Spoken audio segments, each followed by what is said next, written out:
Bueno, hermanos, bienvenidos en esta tarde a nuestro servicio. No puede dar la ofrenda porque los hermanos no me recogieron la ofrenda acá al frente. Al final tengo que acordarme de ponerla en la cajita, o si no me castiga el Señor. Bueno, hermanos, pueden abrir sus Biblias en Lucas, el capítulo 11. Y mientras abren sus Biblias ahí en el capítulo 11, esta semana estaba viendo un cuadro pintado por William Holman Hunt. Obviamente no es ecuatoriano.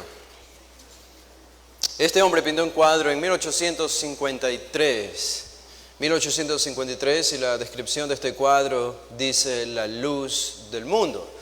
Esa es la explicación, la única descripción del cuadro, y en el cuadro está Jesús pintado sosteniendo con su mano izquierda una lámpara que brilla, que ilumina, y al mismo tiempo está en su cabeza la corona de espinas. Él está parado, caminando, y en toda su cabeza también se irradia luz. Su cabeza está toda ella alumbrando y su lámpara en su mano izquierda también.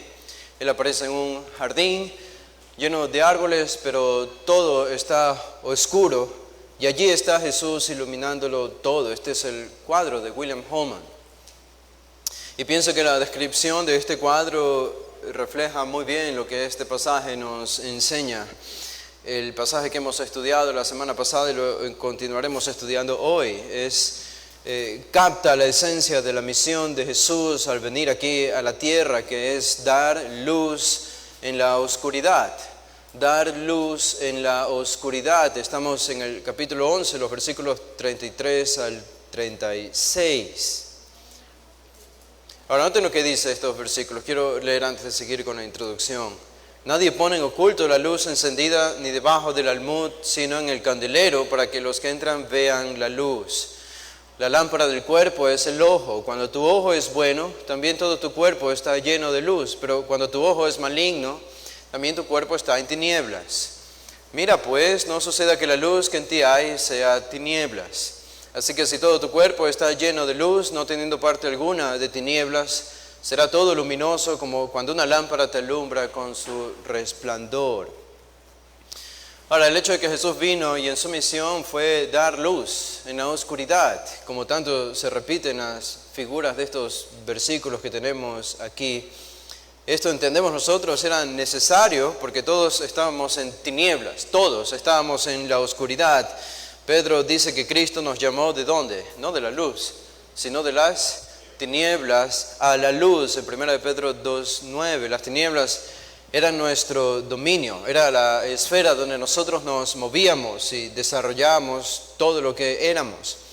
En la oscuridad andábamos y nos desenvolvíamos, éramos por eso hijos de ira por naturaleza. Pero hay algo extraño aquí y en extremo peligroso cuando pensamos en la oscuridad y la naturaleza de las tinieblas que nos arropan a nosotros, porque así nacimos en esa condición. Porque viviendo en tinieblas, creo que podemos recordar nosotros, y podemos verlo en otras personas que aún viven en tinieblas, que teníamos, viviendo en tinieblas, nuestros planes, teníamos nuestros sueños, planes y sueños que parecían ser loables, parecían ser buenos, sueños que tenían que ver con el cumplimiento de una familia, de un trabajo. Teníamos nuestro trabajo, nuestros quehaceres, la vida iba normal, en otras palabras, mientras vivíamos en las tinieblas. También teníamos nuestros amigos, teníamos nuestros hobbies, teníamos nuestras cosas al mismo tiempo que distraían nuestra mente, que no eran necesariamente malas.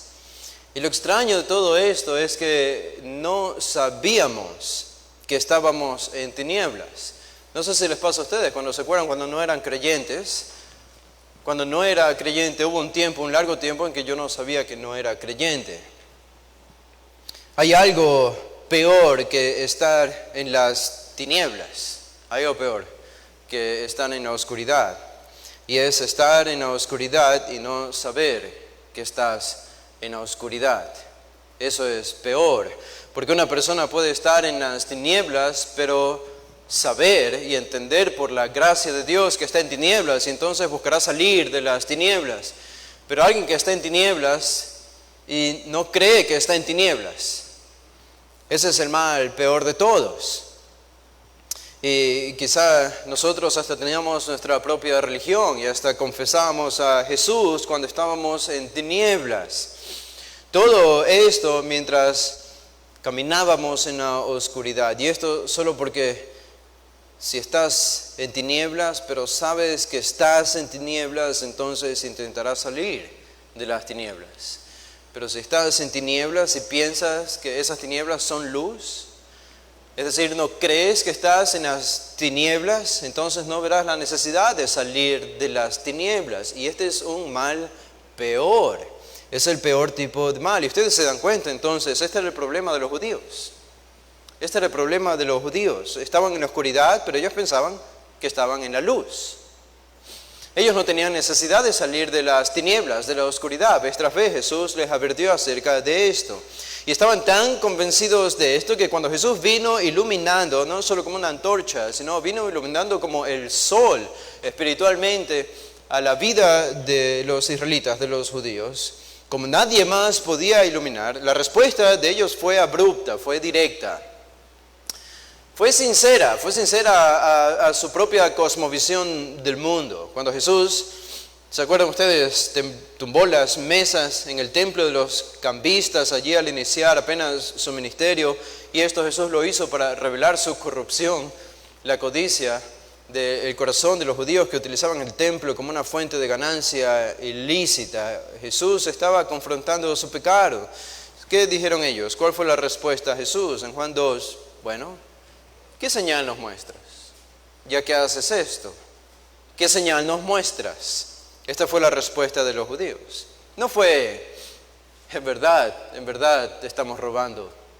En verdad estamos utilizando el templo para nuestros propios intereses egoístas.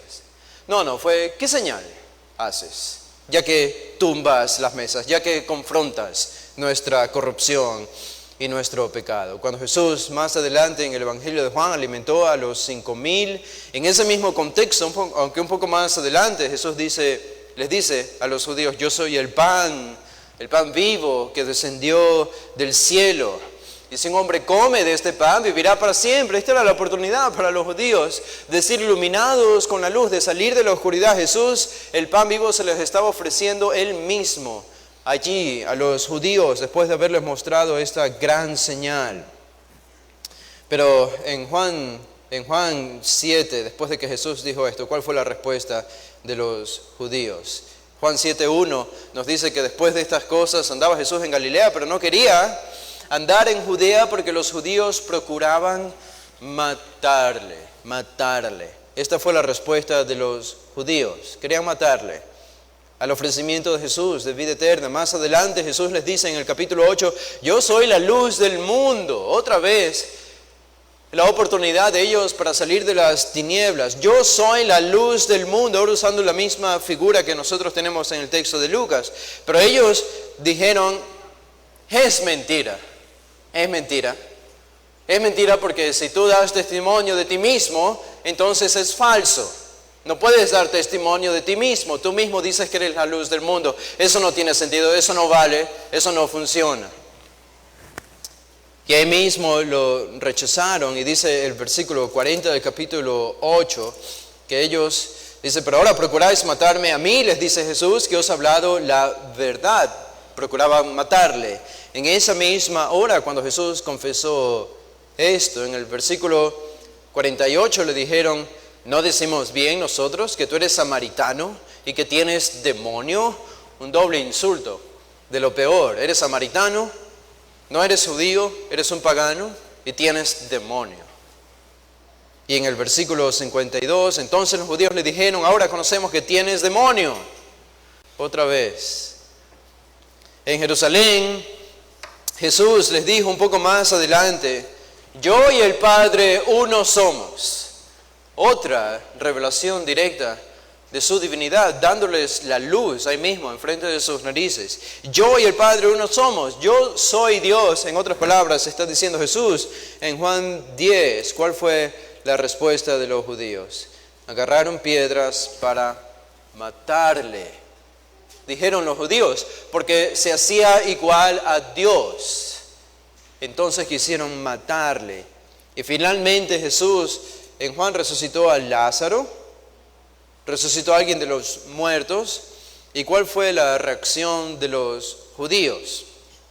En el versículo 47 de Juan 11 dice: entonces los principales sacerdotes y los fariseos reunieron al concilio y dijeron: ¿qué haremos? Porque este hombre hace muchas señales.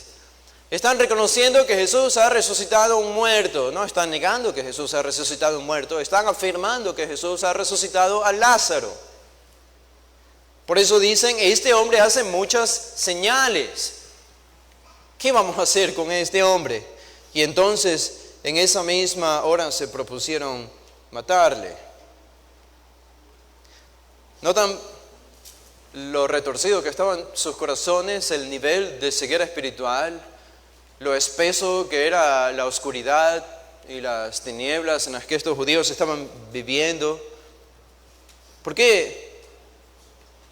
¿Por qué esto es así? ¿Por qué esta realidad? Porque la luz, ¿por qué esta respuesta de los judíos? Porque la luz revela la oscuridad. La luz revela la oscuridad. Todos ustedes han estado en una casa oscura y prenden la luz. La luz revela la oscuridad, pero la luz revela lo que hay en la oscuridad. No solo disipa la oscuridad, sino revela los detalles que la oscuridad esconde. Y eso es lo que hizo Jesús con los judíos. Él, siendo la luz, vino a su pueblo, a su nación, y ya que era Él la luz, Él reveló y disipó la oscuridad. Eso significa que lo que escondía la oscuridad de los judíos fue revelada por Jesús. En otras palabras, Jesús reveló los pecados específicos de los judíos de su tiempo. La luz reveló el pecado, entonces eso enojó a los judíos. No podían soportar a Jesús, por eso se endurecieron, apagaron la luz. Apagaron la luz. No querían que sus pecados sean descubiertos. No querían que la oscuridad sea disipada por la luz. Era en extremo vergonzoso y duro para ellos. No podían soportarlo, entonces apagaron la luz que les estaba alumbrando. En Juan, el capítulo 18, hacia el final de este evangelio, dice versículo 19. Noten esta interesante conversación entre Jesús y el sumo sacerdote, que le preguntó a Jesús acerca de sus discípulos y de su doctrina. Aquí está el sumo sacerdote, Anás, hablando con Jesús ya cuando es arrestado, antes de su muerte. Y Anás le pregunta: ¿qué hay acerca de ti? ¿Qué hay acerca de tu doctrina? ¿Qué es lo que dices de ti mismo que has ocasionado tal alboroto en nuestra nación? ¿Y qué hay de tus discípulos que te siguen? ¿Qué es esta nueva secta? La respuesta de Jesús en el versículo 20 dice, noten la respuesta de Jesús, porque Jesús no le responde lo que él quería oír. Dice: yo públicamente he hablado al mundo, siempre he enseñado en la sinagoga y en el templo donde se reúnen todos los judíos, y nada he hablado en oculto. Y está la admonición para este sumo sacerdote: ¿por qué me preguntas a mí? Pregunta a los que han oído, ¿qué les haya yo hablado? He aquí, ellos saben lo que yo he dicho. Ustedes se dan cuenta, Jesús no quiere responder a este sumo sacerdote. Jesús pudo haberle dicho: yo y el Padre uno somos. Yo soy la luz del mundo, yo soy el Mesías, yo soy el pan vivo que descendió del cielo. Pero nada de esto. Jesús no quiso hablar con este hombre, Jesús no quiso responder la pregunta de este hombre acerca de su identidad, de su doctrina y de sus discípulos. No hubo respuesta de Jesús, sino refirió Jesús a todos los que él había hablado, a todos los judíos en las sinagogas, porque públicamente estuvo hablando, y dice Jesús: pregunta a ellos, pero yo no te voy a responder. Yo no te voy a decir. ¿Por qué? Porque ya no había más revelación para ellos. Ya no había más revelación para ellos. ¿Por qué? Porque ya habían apagado la luz. Habían decidido matar al Mesías. ¿No encontramos entonces más palabras de Jesús a los judíos acerca de quién es Él, como encontramos en los capítulos anteriores durante su ministerio en los evangelios? No hay más revelación de parte de Jesús a los judíos, excepto una más. Encontramos en Lucas el capítulo 22, estando ya a la víspera de su muerte, Jesús, en el capítulo 22, esta es la última respuesta y palabras de Jesús como referencia a los judíos. La última palabra de Jesús a los judíos incrédulos dice en el capítulo 22 de Lucas, el versículo 67. Le preguntaron entonces los escribas y los sacerdotes, principales sacerdotes en el concilio: ¿eres tú el Cristo? Dínoslo. ¿Eres tú el Cristo? ¿Cuál fue la respuesta de Jesús? Si os lo dijere, no creeréis. Y también si os preguntare, no me responderéis, ni me soltaréis. Ya no había más opción, ya no había más alternativa, ya no había más revelación que iluminara a estos judíos, porque ya habían determinado apagar la luz de la revelación del Hijo de Dios. Jesús dice, ya no tiene más sentido decirles quién soy yo. Ya se los estuve diciendo por 3 años seguidos por medio de milagros y por medio de mis discursos y predicaciones. Ahora me preguntan, ya no tiene más sentido. Sus corazones ya no tienen vuelta atrás. Y termina diciendo en el versículo 69, pero desde ahora el Hijo del Hombre se sentará a la diestra del poder de Dios, como una referencia a su muerte, como un paso a su futura gloria. En verdad, entonces, tenemos que esta realidad es espeluznante acerca del corazón humano. No es solo cierto acerca de los judíos del tiempo de Jesús, esto es cierto acerca de todos los seres humanos. Esto es acerca de todos nosotros incluso.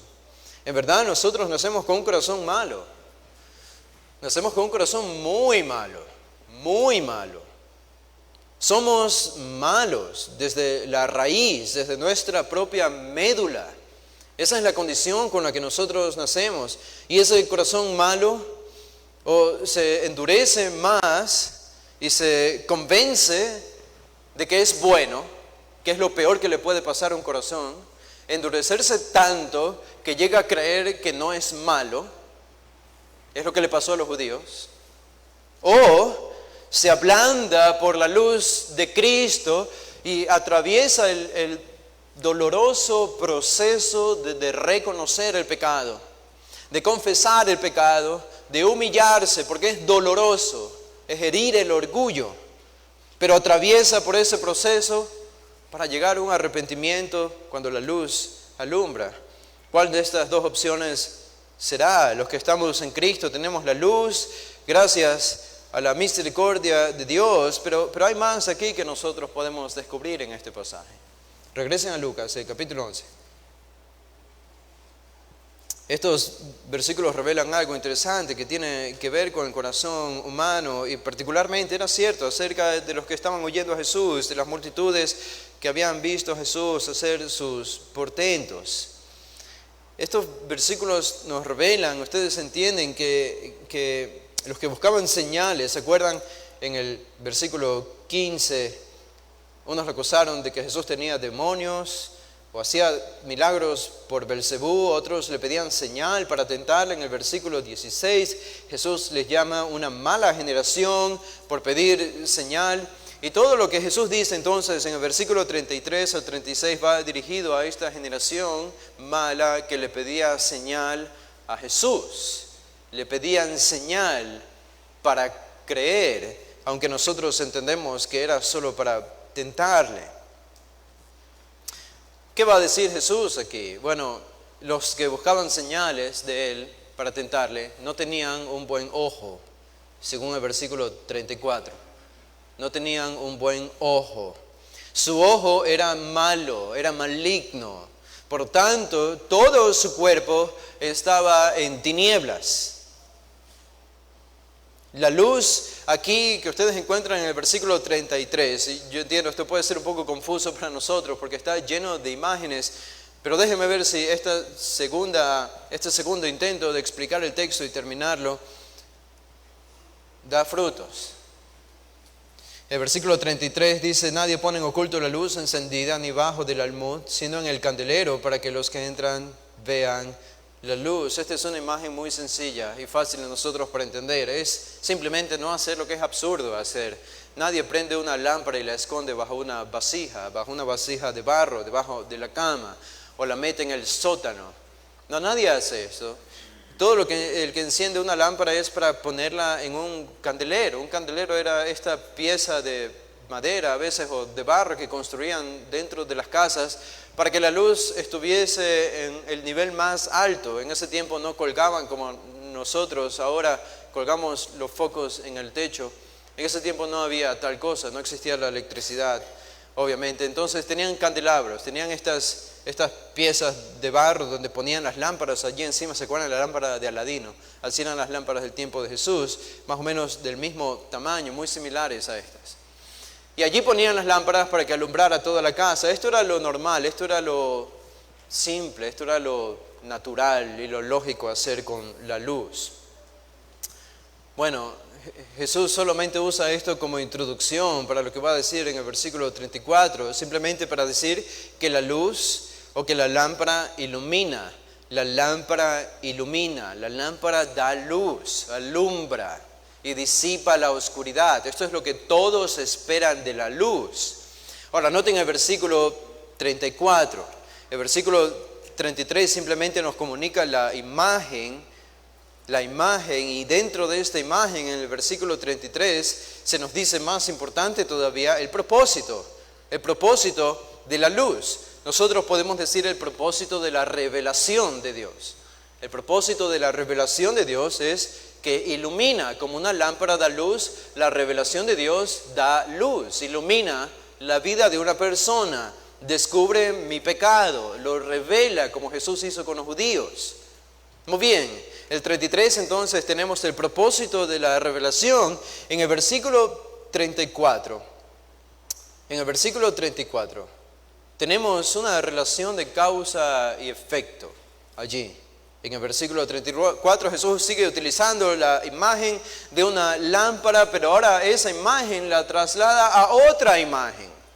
Y esto es lo que a veces yo entiendo, puede causar algo de confusión, porque estamos hablando de lámparas y de pronto hablamos de ojos y del cuerpo, en el versículo 34.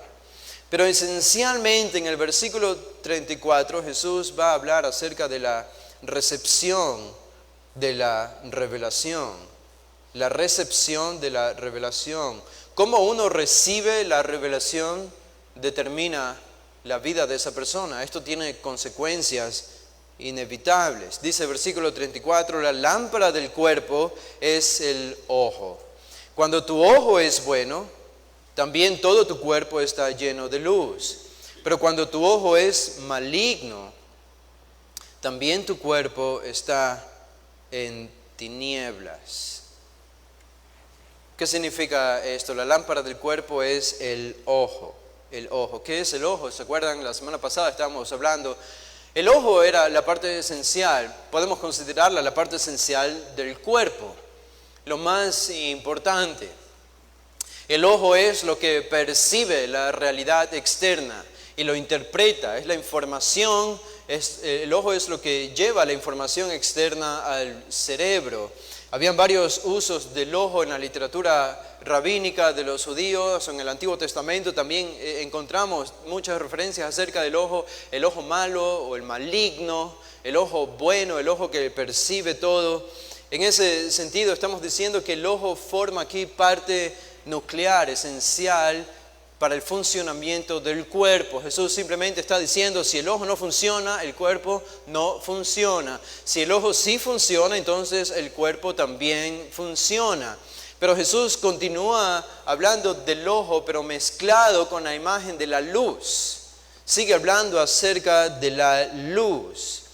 Y la luz simboliza estar asociado con Dios, simplemente ser un hijo de Dios. es ser salvo. Los que están en la luz son los que adoran a Dios y son salvos. Jesús vino para esto mismo. En Lucas 1:79, para dar luz a los que están en oscuridad y sombra de muerte. Recordamos en la transfiguración de Jesús, su túnica resplandeció, era tan blanca y resplandeciente, iluminaba. Y la oscuridad es todo lo opuesto, es todo lo opuesto. La oscuridad es estar asociado con Satanás, con la muerte. Por eso se nos dice, los que arrestaron a Jesús cuando Él estaba en el huerto de Getsemaní, se dice que ellos venían de la autoridad de las tinieblas, la autoridad de la oscuridad. Esta es la oscuridad, es estar asociado con Satanás. Ahora, si nosotros tenemos esta perspectiva acerca de la luz y acerca de las tinieblas, será más fácil para nosotros entender este pasaje, que no es automáticamente claro cuando lo leemos debido al número de figuras que aparecen aquí. Luz es estar con Dios, es estar en Dios, es ser salvo, es conocer a Dios. Oscuridad es pertenecer a Satanás y ser un miembro de las tinieblas, de la oscuridad. Esta es la antítesis que Jesús está creando en el versículo 34. Pero esto se puede complicar un poco con la imagen del ojo. Podemos reconocer esto, el ojo. Ahora, noten algunos versículos conmigo. Vayan un poco más atrás. El capítulo 4, el versículo 18 de Lucas. Lucas 4, 18. Dice Jesús, leyendo el profeta Isaías, este versículo lo hemos repetido varias veces, dice: el Espíritu del Señor está sobre mí, por cuanto me ha ungido para dar buenas nuevas a los pobres, me ha enviado a sanar a los quebrantados de corazón, a pregonar libertad a los cautivos y, dice, vista a los ciegos. Ok, tenemos alguna referencia acerca del ojo. Y lo que Jesús piensa acerca del ojo, aquí Él vino para dar vista a los ciegos. No es otra cosa que dar salvación. Dar salvación. Pero ustedes notan cómo se utiliza la figura de la visión, de ver, del ojo. Hay dos ilustraciones interesantes en el libro de los Hechos. Lucas mismo escribió el libro de los Hechos. Y en el capítulo 9, el versículo 18, tenemos esta interesante referencia.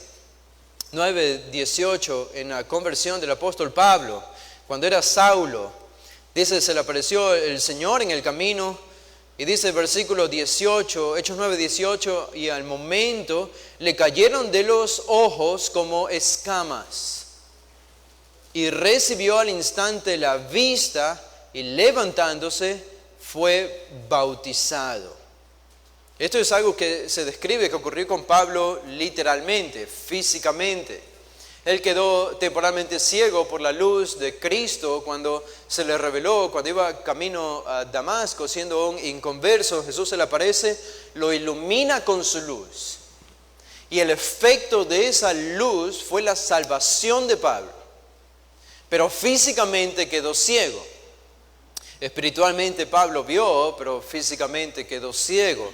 Y aquí entonces tenemos que él recupera la vista, al instante recuperó la vista y levantándose fue bautizado. Otra referencia a los ojos de parte de Lucas y una más, y esta pienso que lo va a aclarar todavía más, el capítulo 13.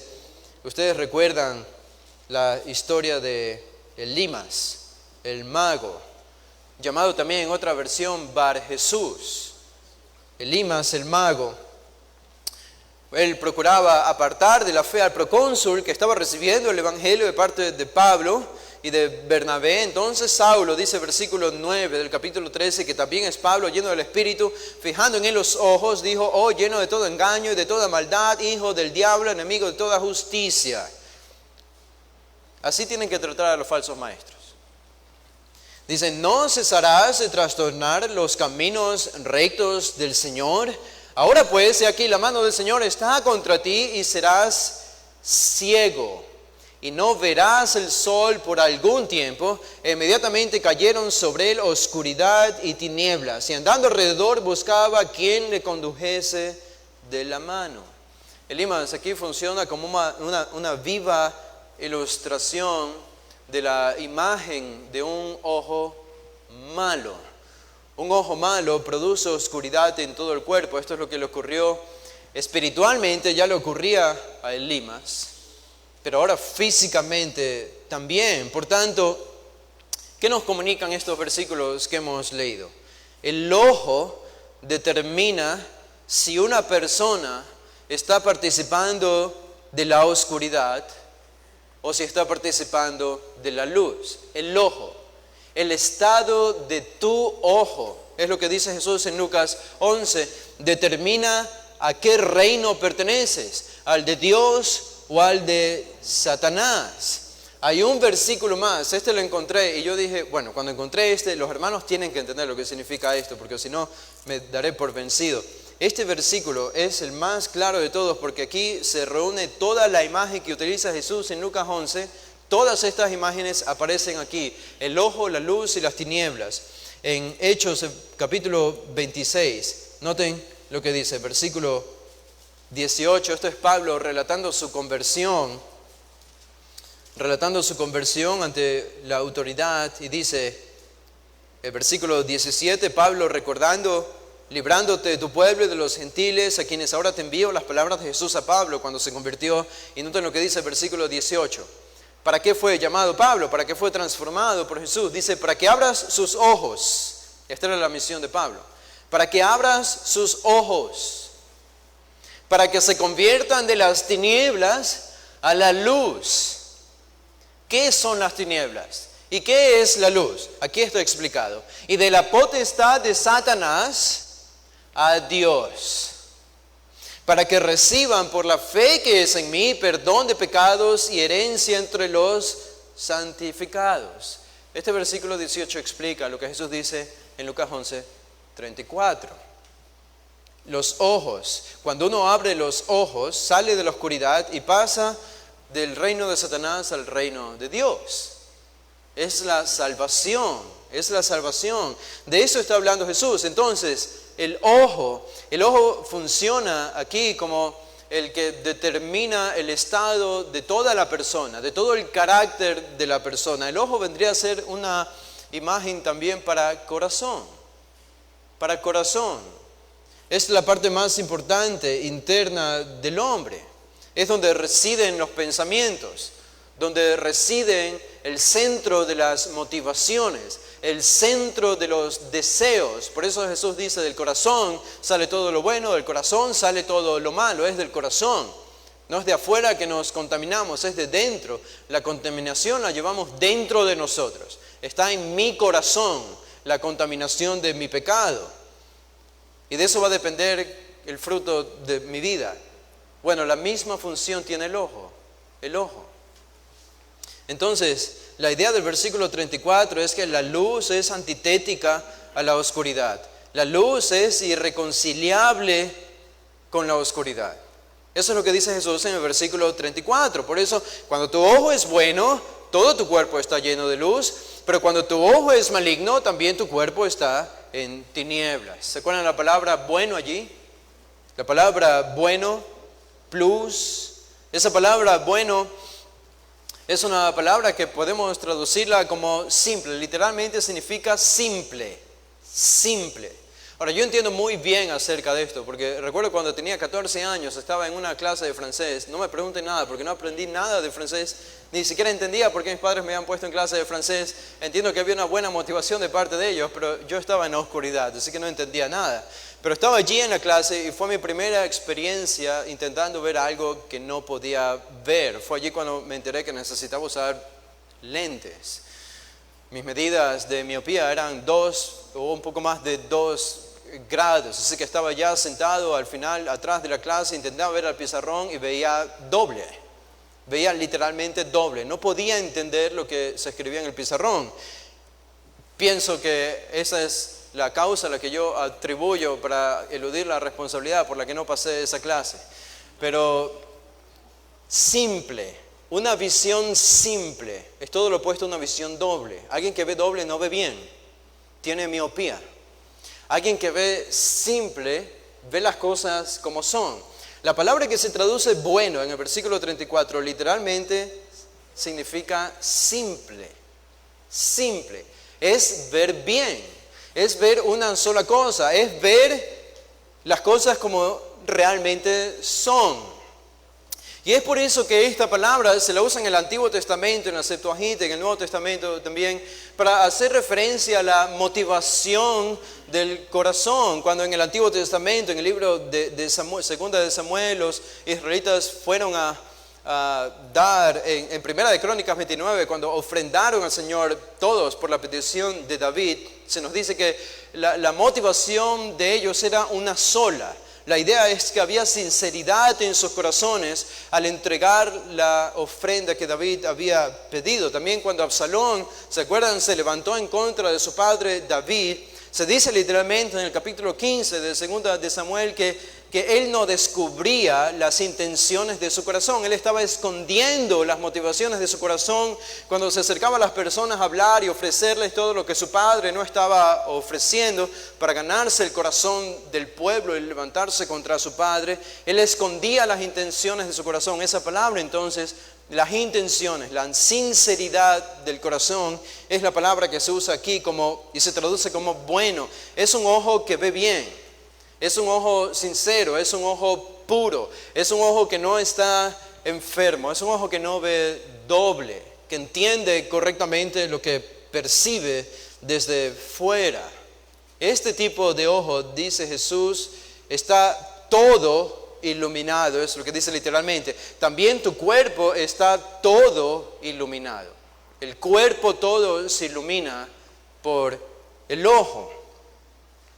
Ahora nosotros podríamos hablar un poco más acerca de esto, pero parece ser que el principal énfasis de este versículo 34 entonces está en esta relación de que no puedes engañar este principio. No hay cómo engañar este principio. No hay cómo tener un ojo malo y un cuerpo lleno de luz. ¿Acaso no es tan obvio lo que Jesús está diciendo aquí? Yo pienso que los judíos entendieron lo que él estaba diciendo. Y yo pienso que los judíos ni siquiera estaban en contra de lo que Jesús está diciendo en el versículo 34. Si tu corazón es malo, tu vida es mala. Si tu corazón es bueno, tu vida va a ser buena. El ojo y el cuerpo es la misma relación. ¿Por qué algo tan obvio? Porque algo que todos habrían conocido, habrían aceptado y habrían favorecido. Incluso Jesús se ve en la necesidad de recalcarlo en este versículo 34. ¿Por qué? Bueno, nosotros entendemos entonces, porque justamente es lo que ellos estaban haciendo. Tenían un ojo malo, pero querían aparentar tener un buen cuerpo, un cuerpo iluminado. Tenían un corazón malo, pero estaban aparentando tener una vida justa externamente. Jesús tiene que recalcar este principio de versículo 34 diciéndoles: esto es imposible, es imposible. Si tu ojo es bueno, todo tu cuerpo está todo iluminado, pero si tu ojo es maligno, todo tu cuerpo entonces está en tinieblas. No hay cómo evadir esta relación de causa y efecto. Lo que ustedes, en otras palabras, piensan de mí, dice Jesús, es lo que determina quiénes son y a quién pertenecen, si a Dios o a Satanás. Duras palabras de Jesús. Ellos habrían entendido lo que Él les estaba diciendo aquí mismo. Ahora, noten el versículo 35. En el versículo 35, entonces, nosotros vamos a la advertencia de la revelación. La advertencia de la revelación. Entonces Jesús dice: mira pues, no suceda que la luz que en ti hay sea tinieblas. Que la luz que en ti hay sea tinieblas. Si se acuerdan, Jesús utiliza esta palabra escopeo, que significa mirar, significa observar, significa considerar. Se lo puede traducir de esas maneras. Es hacer una inspección del corazón, una inspección interna de mis motivaciones, de mis pensamientos, de mi corazón. En el contexto de este capítulo es hacer un escrutinio, un estudio, un examen de quién soy yo y de por qué creo lo que creo, de toda la esfera de la persona, porque la palabra es cuerpo, es soma, es cuerpo. Hacer un examen del cuerpo y hacer un examen de mi ojo, de mi corazón. Tiene que ver entonces con examinar mi voluntad. Tiene que ver con examinar la orientación de mi voluntad. Tenemos que probar si estamos libres de un estímulo que nubla la vista. Tenemos que considerar que puede ser que estemos engañados y que lo que pensemos que es bueno es malo. Que lo que pensamos que es la luz no es otra cosa que tinieblas. Ellos tenían que considerar esto seriamente. Jesús sabía que estaban viviendo en la tiniebla. Y les hace esta advertencia: observen, inspeccionen su corazón. No suceda que la luz que en ti hay sea todo tinieblas. Pienso yo que las acciones externas y la gran religión y la ley que tenían los judíos y todos estos elementos externos hacían pensar a esa generación que estaban rodeados de luz. Pero por dentro estaban podridos, estaban en oscuridad y en tinieblas. Entonces Jesús quiere hacerles ver, consideren esto, tienen que entender esto. ¿Qué implicaciones puede haber de inspeccionarse uno mismo? Pienso que para que uno pueda inspeccionarse uno mismo tiene que ser humilde, tiene que ser humillado. La humildad de reconocer que es posible, en primer lugar, que lo que yo creo que es bueno es malo, lo que yo creo que es luz es tinieblas. Eso requiere humildad. Simplemente reconocer que puede ser que yo esté equivocado en lo que creo. Es reconocer esto. En segundo lugar, pienso, esto involucra también la idea de la voluntad. No solo reconocer en humillación, sino en voluntad, someterme a la prueba objetiva de la palabra de Dios, que es la luz para mí, para saber si yo estoy en verdad en la luz o estoy en la oscuridad. Estaba escuchando a esta famosa cantante evangélica. Ya digo evangélica porque cualquiera es evangélico. No cristiano necesariamente porque no sé su corazón, pero esta cantante evangélica famosa de Centroamérica, le preguntaron acerca del aborto y respondió bien diciendo que estaba en contra del aborto. Le preguntaron acerca de la homosexualidad y respondió que no estaba de acuerdo con el matrimonio homosexual, pero al mismo tiempo dijo que ella no iba a juzgar a nadie y que aceptaba a todos. Entonces es una respuesta bastante confusa, ¿no? Estás en desacuerdo, pero no vas a hablarles la verdad. Y pienso que hay esta idea generalizada en la iglesia evangélica de que nosotros podemos ser luz. Ustedes escuchan a mucha gente en la iglesia evangélica diciendo debemos ser luz, luz a las naciones y luz. A veces cuando veo algo que mi esposa siempre me reclama: ¿por qué escuchas a estos predicadores de otras iglesias? Porque me interesa saber lo que ellos están diciendo. Y escucho que el gran énfasis de sus predicaciones es luz. Tenemos que ser luz, tenemos que ser luz. Y es un buen énfasis, pero pienso que no entienden todo lo que implica ser luz a las naciones. No es solamente ser luz. Yo no puedo elegir ser luz como yo quiero ser luz. Y pienso que lo que muchas personas entienden por ser luz es meramente obras éticas y obras morales. Obras éticas y obras morales: ayudar a la sociedad, darle de comer a los pobres, salir como iglesia a regalar presentes a los que no tienen y regalar comida y alimentos, etc. Esto es ser luz a las naciones, dicen ellos. Y pienso que no es lo que Jesús enseña en este pasaje, en lo que se enseña en la Biblia. Ser luz tiene que ver con buenas obras, pero más que eso, tiene que ver con la verdad doctrinal acerca de la salvación, del evangelio, de quién es Jesús. Consideren que ser luz en el contexto del tiempo de Jesús, en el contexto de los hechos, en la iglesia primitiva, ser luz no era ayudar meramente a otros judíos inconversos. Era decirle a los judíos que Jesús había resucitado y que ellos necesitaban arrepentirse de sus pecados. Eso era ser luz. Era una de las causas por las que eran perseguidos en la iglesia primitiva. Incluso el mismo Pedro titubeó y cayó en algún pecado, siendo tentado por esconderse de esta influencia. Esto es ser luz, es ir con la verdad. Es ir con la verdad. Y entonces yo quiero estar dispuesto a someterme al examen de la palabra de Dios, que es el examen objetivo, para saber si lo que hay en mi ojo, si lo que hay en mi corazón es luz o es oscuridad. Y por último, ellos debían confesar su pecado, ¿no? Debían confesar su pecado. Si reconocían que estaban en la oscuridad, tenían que reconocerlo, pidiendo perdón y arrepintiéndose. Pero esto no es lo que hicieron. Esto no es lo que hicieron. Lejos de lo que habríamos nosotros esperado. Ellos se endurecieron aún más. Pero esta es la advertencia del versículo 35. Jesús les deja con esta advertencia, pero hay algo más en el versículo 36 y con ese terminamos. En el versículo 36 ahora Jesús va a concluir todo. Por eso encuentran ustedes esa palabra, así que. Esta es la conclusión. Es la conclusión de todo lo que ha dicho anteriormente. ¿Y cuál es la conclusión? Jesús no termina con una admonición directa, no termina con un imperativo como el del versículo 35, mira pues, inspecciona tu corazón. No hay un imperativo, no hay una admonición, no hay un llamado directo, sino más bien un llamado indirecto, todo encerrado en el lenguaje de una condición.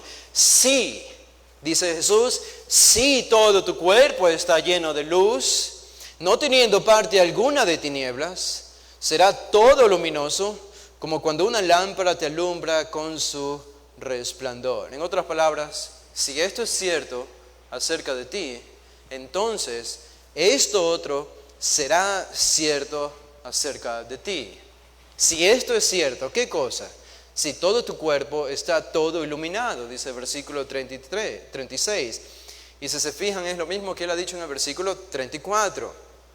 Dice, cuando tu ojo es bueno, también todo tu cuerpo está todo iluminado, dice el original. Está todo iluminado, tu cuerpo. Versículo 36. Si todo tu cuerpo está iluminado, todo es lo mismo.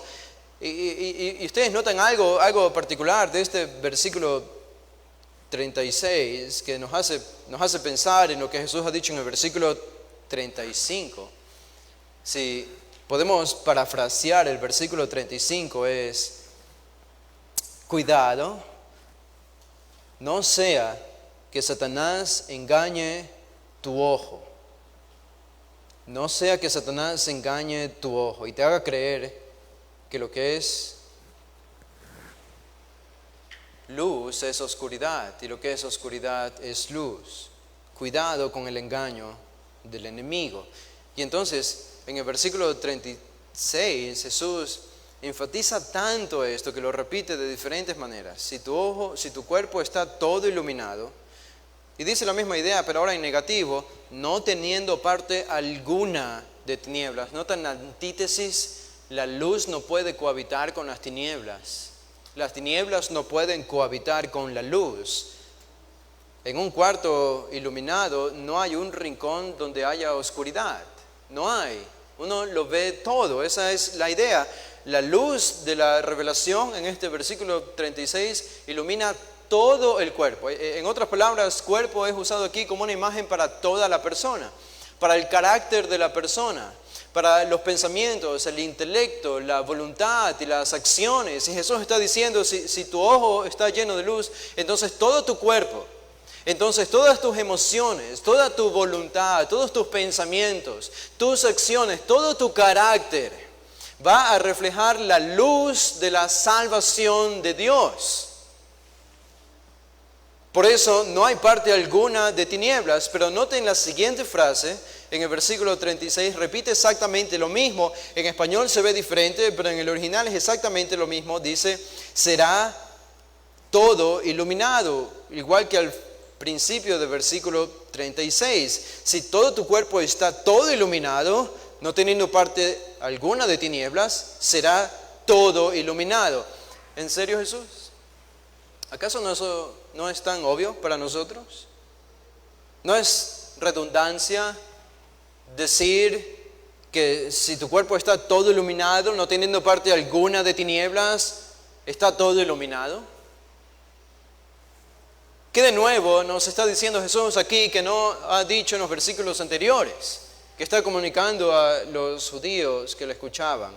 Bueno, lo que califica será todo iluminado, está al final del versículo 36. Y esto es lo novedoso en la enseñanza de Jesús. Y esto es lo que nos hace entender mejor el pasaje. Dice, será todo iluminado ¿cómo? Como cuando una lámpara te alumbra con su resplandor. Algunos leen eso y dicen, aún no entiendo lo que significa, porque es obvio, con una lámpara te alumbra, no hay nada nuevo, es lo que ya ha dicho en el versículo 33. Bueno, pero déjenme mostrarles, porque hay algo diferente aquí, hay algo diferente aquí. En esta última frase, como cuando una lámpara te alumbra con su resplandor. Esa palabra resplandor es un término que Jesús no ha utilizado hasta ahora aquí. Es el término astrapei. Astrapei, de donde viene la palabra singular astron. Astron viene de astros. Astros, hablando de la luna o hablando del sol o de las estrellas. Es una palabra que se utiliza en la Biblia para hablar de estrellas o de constelaciones del cosmos. Por tanto, es una palabra utilizada siempre para fenómenos cósmicos que derrochan gran luz, no solo como la luz de una lámpara, sino esta palabra significa literalmente relámpago. Por eso aparece varias veces en el libro de Apocalipsis, en esos eventos y señales cósmicos del libro de Apocalipsis se dice que hay relámpagos, un relámpago que ilumina todo el cielo. En Mateo 24, Jesús hablando del final de los tiempos, un relámpago que sale del trono de Dios y que acompañan a los fenómenos cósmicos en el libro de Apocalipsis. Una brillantez extrema en Mateo 28. Esta es la palabra que Jesús utiliza.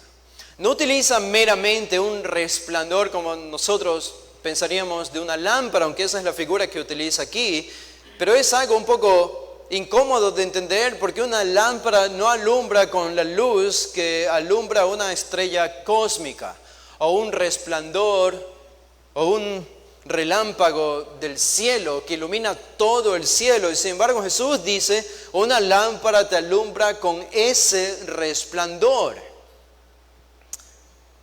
¿Qué significa entonces esto? ¿Qué significa esto? Esta es una iluminación diferente. Esta es una iluminación que va a un nivel distinto, a un nivel más allá de lo que hemos visto en los versículos anteriores. Es una luz cósmica, es una luz divina, es una luz que no puede venir solo de una lámpara. Te alumbra con su resplandor, astrapei, de astros. ¿Saben lo que esto significa? Yo pienso que esto significa que es una referencia a la luz del resplandor de Cristo en el juicio venidero. En otras palabras, lo que tenemos en el versículo 36 es una promesa. Una promesa. Pasamos del versículo 35, que es una advertencia, a la promesa en el versículo 36. Y lo que Jesús está diciendo aquí es que si tú tienes un corazón bueno, un ojo simple, que ve bien, que es puro y que cree en la revelación, que ha recibido la revelación de Dios, entonces todo tu cuerpo estará lleno de luz, no tendrás parte alguna de tinieblas. Y nosotros decimos a esto, pero todavía peco. No sé cómo aplicar a mi vida el hecho de que no tengo parte alguna de tinieblas. Bueno, tenemos pecado. Pienso que hay todavía algo de tinieblas en nuestro corazón. Si hablamos en términos prácticos, por lo menos. En términos prácticos, no en términos legales, sino en términos prácticos, hay algo de tinieblas en mi corazón. Nuestro corazón todavía sigue siendo algo engañoso y algo malo. Todavía hay hipocresía en nuestro corazón. Estaba leyendo a Richard Baxter esta semana, escribió un libro, El Pastor Reformado. Lo había leído hace algunos años en inglés, ahora lo estoy leyendo en español. Recientemente lo tradujeron, estaba recordando algunas verdades y él escribe este libro para pastores. Y no puedo imaginar un libro más duro que un pastor pueda leer que el libro de Richard Baxter, El Pastor Reformado. Dedica tantos párrafos y un largo capítulo para hablar de la hipocresía del corazón de los pastores. ¿Saben que de todas las personas en la iglesia, los más propensos a ser hipócritas somos los que enseñamos la palabra de Dios? Porque todo el tiempo estamos diciéndole a la gente lo que tienen que hacer. ¿Qué es lo bueno y qué es lo malo? Y si nosotros no nos cuidamos en privado, en nuestro corazón, esto va a crear un corazón tremendamente hipócrita, porque nos acostumbramos a decirle a otros lo que es bueno y malo y lo que deben hacer, pero no a nosotros mismos. No tenemos una perfección todavía. Pero Jesús dice aquí, no teniendo parte alguna de tinieblas, será todo luminoso. Pienso que esta es una referencia al fin de los tiempos. Cuando nosotros, dice Daniel, los que enseñamos la verdad, la justicia a los demás, seremos convertidos como en estrellas del cielo, como luminares del cielo. Es Cristo mismo que va a iluminarnos a nosotros en ese tiempo cuando seamos regenerados, en el tiempo de nuestra glorificación. Él mismo será nuestra luz. Él mismo será nuestra luz, es lo que dice aquí. Entonces, esta es la gran promesa del versículo 36. Si nosotros hemos recibido esta revelación, en el futuro recibiremos una luz mucho mayor. Una luz comparada al relámpago que ilumina todo el cielo. La luz que tenemos ahora es suficiente para nuestra salvación, pero la que recibiremos en la vida eterna, cuando Cristo llegue por nosotros, será una luz que no tiene comparación con la que hemos recibido ahora. En todo sentido, tendremos una capacidad perfeccionada para hacer siempre solamente lo bueno. Nuestro corazón no tendrá problemas con las motivaciones o con la hipocresía, será perfectamente bueno en sus motivaciones. No tendremos mancha alguna, no tendremos maldad, no habrá nada de oscuridad, ni un ápice de tinieblas en todo nuestro ser. Imaginen esa calidad de vida, imaginen ese carácter perfeccionado. Todo esto va a ser la luz de Cristo cuando Él venga por segunda vez por nosotros. Esta es la gran promesa para los que reciben. Entonces, en medio de un pasaje duro, en medio de un pasaje lleno de juicios para los judíos, Jesús aún así deja un espacio para lanzar una promesa aún a los que tenían un corazón más endurecido. Y esto es digno de señalar de parte de nuestro Maestro. Nosotros nunca sabemos, cuando hablamos a una multitud, cuando hablamos a nuestra familia, aunque estén endurecidos y hayan escuchado el Evangelio por mucho tiempo, nunca sabemos a quién puede salvar Dios.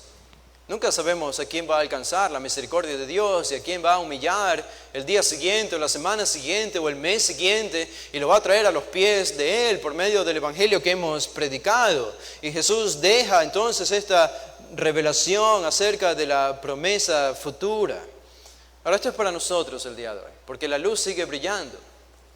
No solo brilló en el tiempo de Jesús, con la persona de Jesús en las calles de Palestina, sino que sigue brillando el día de hoy en los rincones de este mundo por medio de fieles siervos que predican su palabra. ¿Cómo sigue iluminando Dios? Déjenme terminar con esto.